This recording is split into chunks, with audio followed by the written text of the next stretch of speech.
Hello students, हम फसलों एवं भंडार गृह के प्रमुख कीटों के बारे में पढ़ रहे थे, जिसमें से 5 कीटों के बारे में हम पढ़ चुके हैं।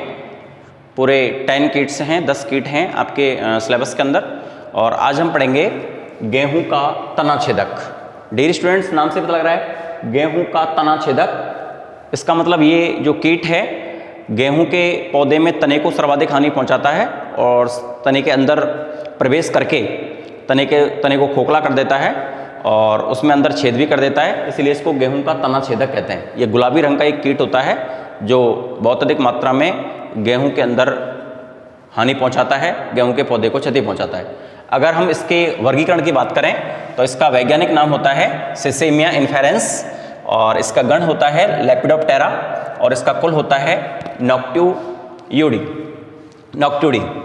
अगर हम इसके लक्षणों की बात करें तो डियर स्टूडेंट्स, प्रौढ़ कीट सफ़ेद से भूरे रंग का होता है और इसकी जो लेंथ होती है वो लगभग 10 से 12 mm होती है। इसके पंखों का विस्तार यानी इसके पंख इसके शरीर से बड़े होते हैं। इसके जो टोटल लंबाई है पूरे शरीर की वो 10 से 12 mm है और इसके पंखों का जो विस्तार है वो 18 से 20 mm है।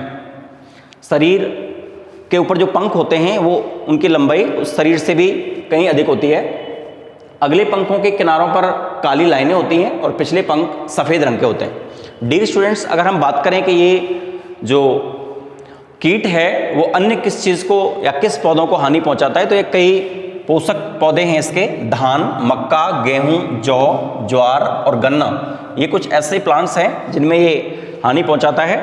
अगर हम इसकी हानि की बात करें गेहूं के अंदर तो ये बालियों को भी हानि पहुंचाता है, क्योंकि जब इस रोग का प्रकोप पौधे पर होता है तो बाली सफ़ेद रंग की हो जाती हैं, तना खोखला हो जाता है, तने में छेद हो जाता है और पौधा कमज़ोर रह जाता है, सूख जाती हैं और खोखली भी हो जाती हैं बालियाँ। उसके अंदर गेहूं की मात्रा बहुत कम होती है और हल्के होते हैं। अगर मैं इसके जीवन चक्र की बात करूं तो इसमें अंडा, शुंडी, प्यूपा और प्रौढ़, ये चारों अवस्थाएं इसके जीवन चक्र में पाई जाती हैं, अर्थात ये पूर्ण कायांतरण है। इसके जो प्रौढ़ होते हैं, अगर मैं इसके जीवन चक्र की बात करूंगा तो सबसे पहले मैं इन चारों अवस्थाओं के बारे में आपको एक्सप्लेन करूंगा। इसके जो प्रौढ़ होते हैं वो पत्तियों पर पीले सफ़ेद समूह के अंदर अंडे देते हैं और इसका जो जीवन काल होता है इसके अंडों का, पूरे जीवन काल के अंदर ये जो कीट है वो 400 तक अंडे देता है अपने संपूर्ण जीवन काल में लगभग। और इसका जो ऊष्मायन काल होता है अंडों का वो 7 से 10 दिन होता है, यानी 7 से 10 दिन के अंदर वो परिपक्व हो जाते हैं, जिनसे सुंडी निकलती है और सुंडी होती है वो हल्के रंग की होती है। प्रारंभ में ये लीफ के पार्ट को हानि पहुंचाती है, लीफ शीत को हानि पहुंचाती है और पूर्ण विकसित सुंडी 25 mm तक लंबी होती है और गुलाबी रंग की होती है। इसके जो शरीर पर गहरे रंग के धब्बे होते हैं और जो लट अवस्था होती है वो लगभग 20 से 30 दिन की इस कीट के अंदर होती है। अगर तने के अंदर जैसे ही सुंडी प्रवेश करती है तो तने के अंदर सुंडी कोषावस्था में परिवर्तित हो जाती है, जो कि 7 से 12 दिन की होती है और गेहूं की फसल में इसकी 4 पीढ़ियां पाई जाती हैं या कंप्लीट होती हैं। अगर मैं इसके प्रबंधन की बात करूं तो डियर स्टूडेंट्स, वही 3 प्रबंधन हम इसमें पढ़ेंगे। सबसे पहले शस्य प्रबंधन की बात करेंगे हम, तो हमें फसल चक्र अपनाना चाहिए।